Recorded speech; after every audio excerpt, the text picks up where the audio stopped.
Bonjour à tous, aujourd'hui je vais vous parler de Jimmy Connors, l'US Open 1991, un des plus grands comebacks. Maintenant dans l'ère du temps, on voit beaucoup de comebacks.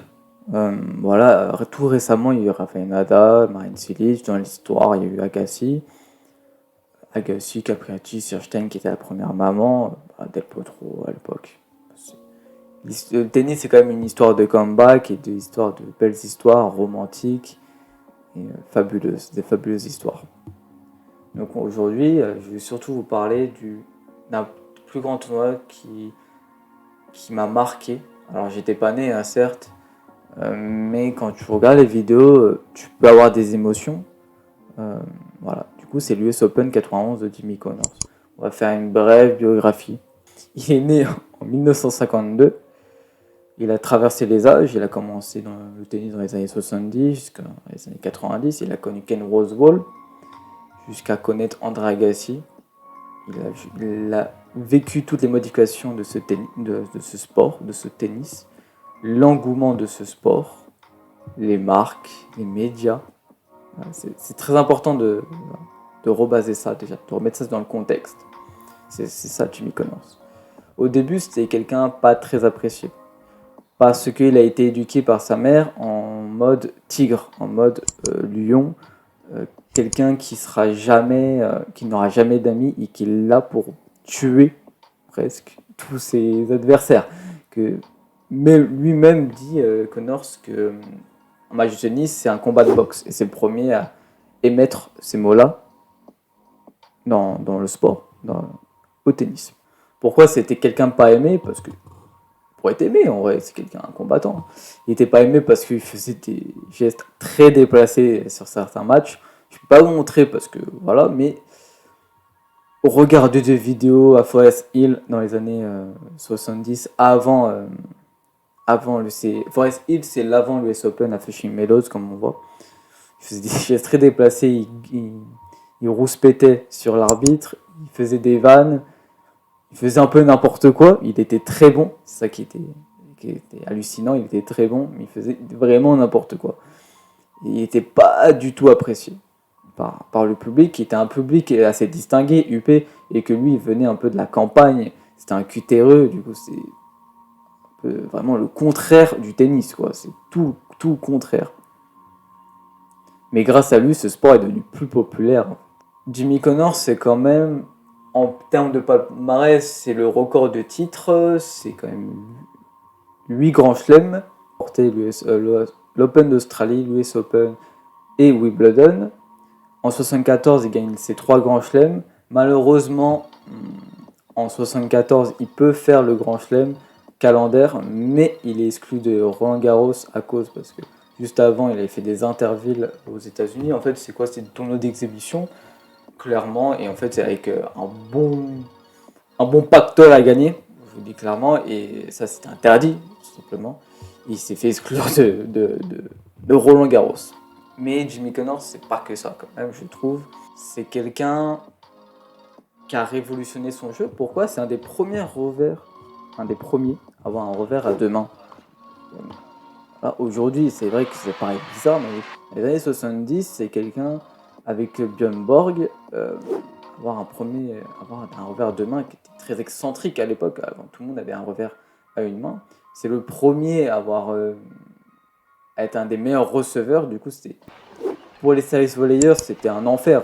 Clairement, Jimmy Connors, c'était un enfer pour les service volleyeurs qui était vraiment à la mode. C'était revers une main, aller à la volée. Regarder des matchs dans ces années-là, c'était très fantastique. C'était pas des bagarres de fond de cours comme aujourd'hui.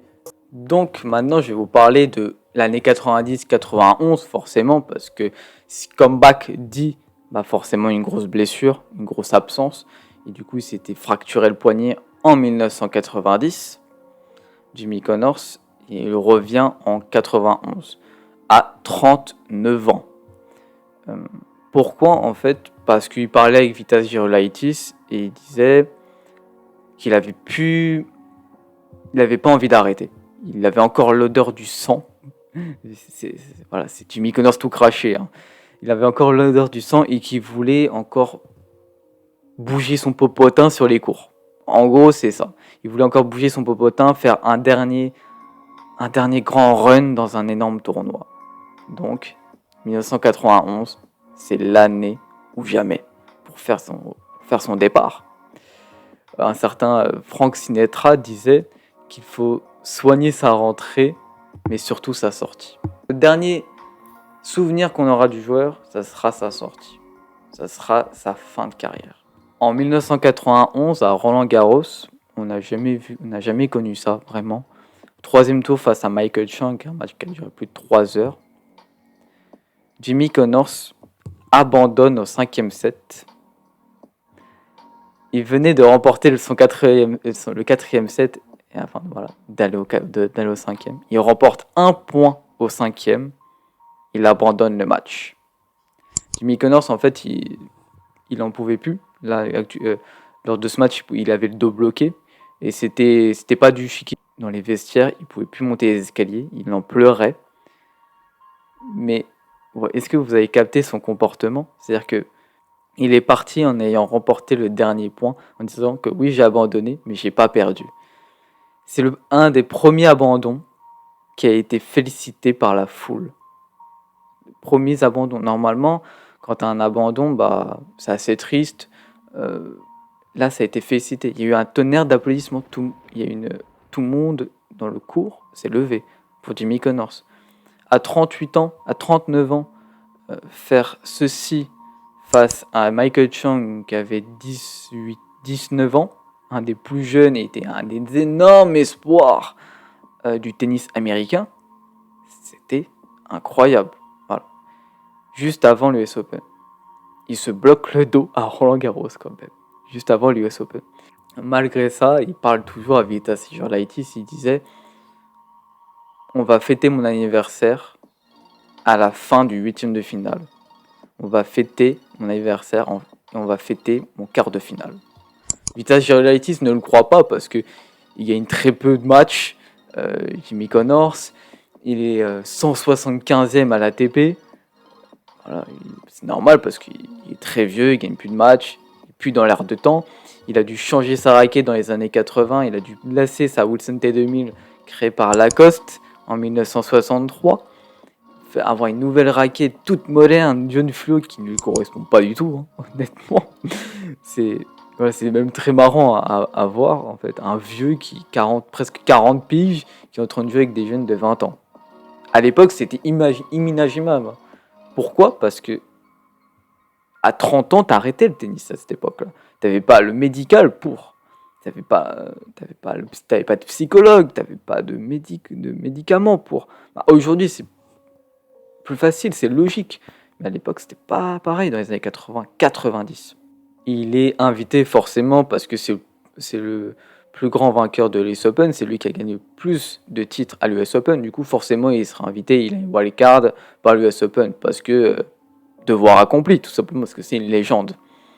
Il affronte dans son premier match Patrick McEnroe, qui est le frère de John McEnroe, avec qui il a eu énormément une énorme rivalité qui a scindé en deux les États-Unis, hein, clairement, avec ce John McEnroe qui était clairement le bourgeois américain, le bourgeois américain qui vient de la haute culture, mais c'était un sale gosse, et Jimmy Connors qui était aussi un sale gosse qui venait du terroir, et c'était très marrant à voir leur match, ça a scindé l'Amérique en deux, et cette rivalité avait clairement augmenté l'audience du tennis et la popularisation du tennis dans ces années 80.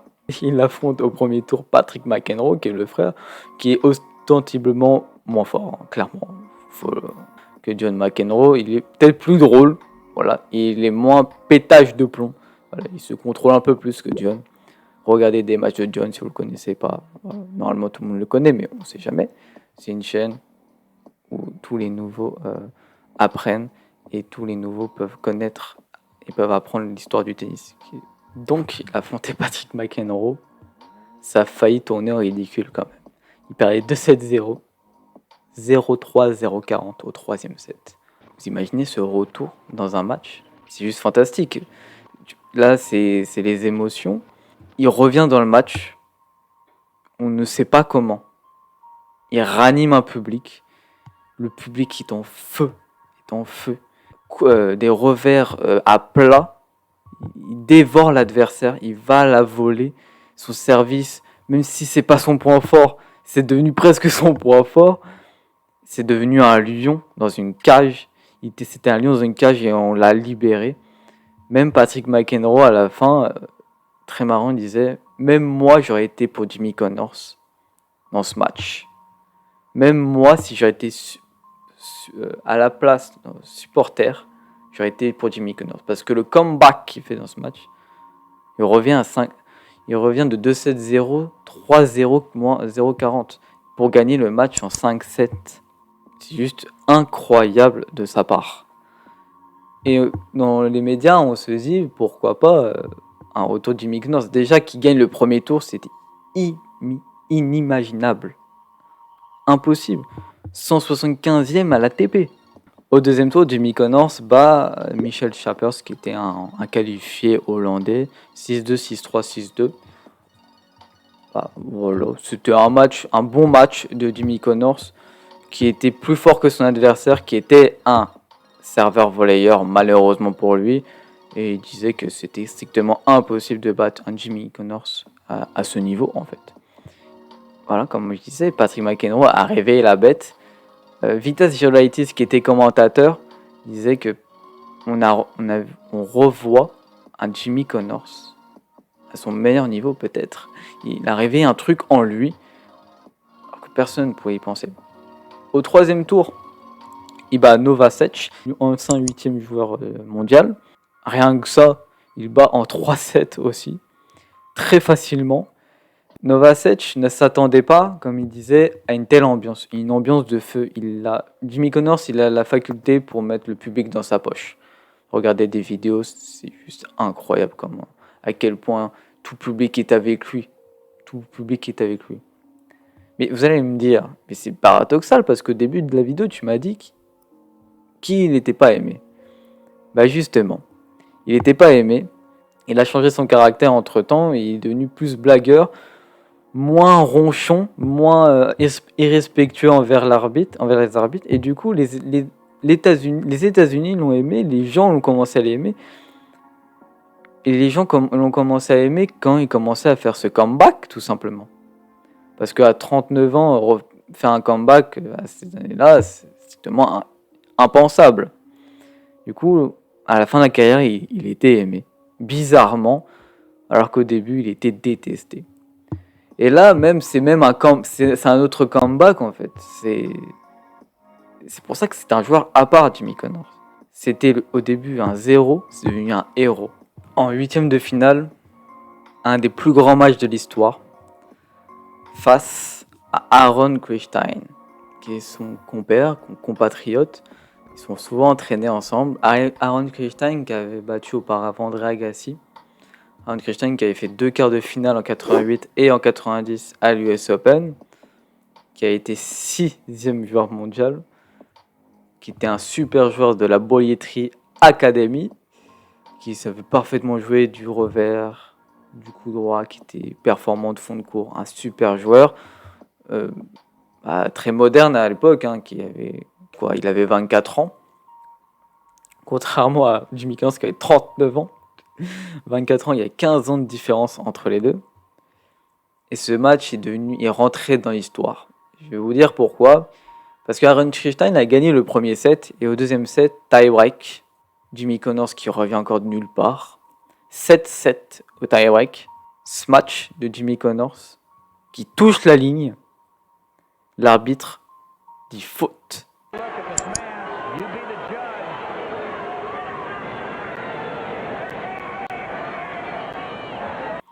Et c'est à partir de ce moment-là que le match a changé. Alors je vais vous dire quelques insultes de notre très cher Jimmy Connors. Jimmy Connors va faire une série d'insultes à l'arbitre officiel. T'es un clochard, je me casse le cul à jouer à 39 ans et tu me fais ça. Mon cul, oui. L'arbitre David Littlefield qui dit j'ai clairement vu la balle dehors. Connors devient fou. Et vous l'avez vu clairement, mon cul, oui. Dans un vacarme ahurissant, le juge de chaise donne donc le point à son adversaire. Le public est complètement fou. Ils s'insultent. Des regards noirs de Jimmy Connors envers l'arbitre.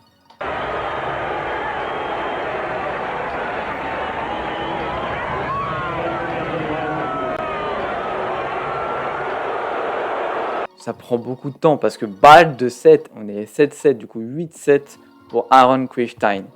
Du coup, Jimmy Connors qui remporte son service, qui va la voler.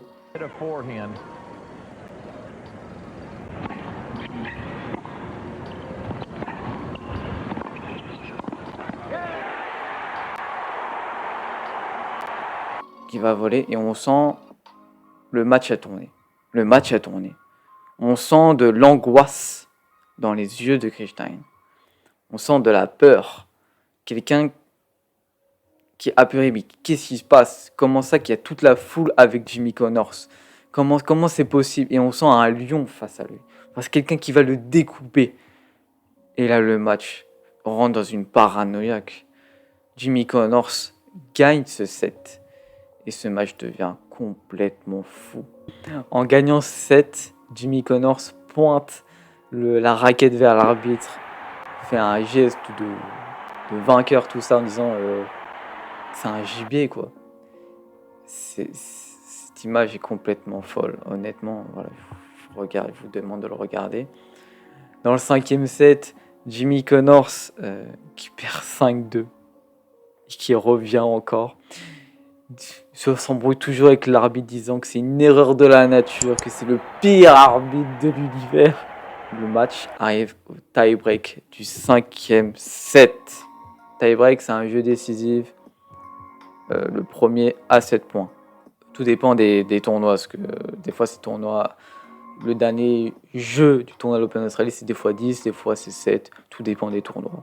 Avant le tie-break, Jimmy Connors, il regarde la caméra, il envoie un message à son pote Giolaitis, qui était commentateur. Il disait, c'est pour ça qu'ils sont là. Ils veulent vivre ça. Quand je dis c'est pour ça, c'est le spectacle, c'est les spectateurs.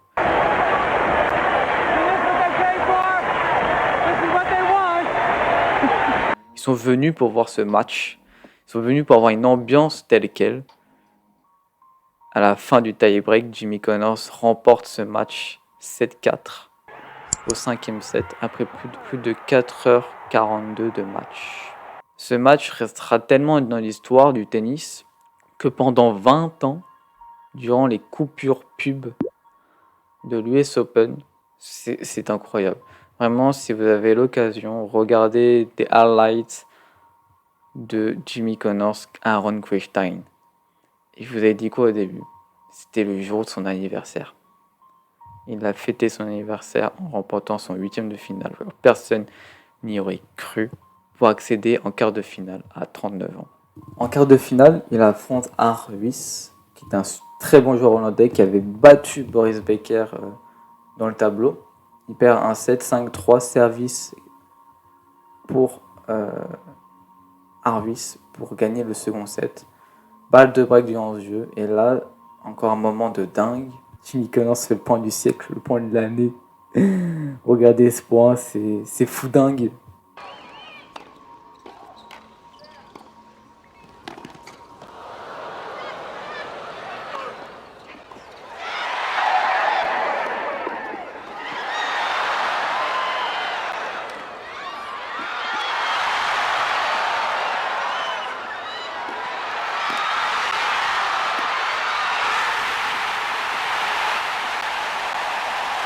La rage qu'il a, la rage à son âge. 39 ans, se casser le cul à jouer au tennis.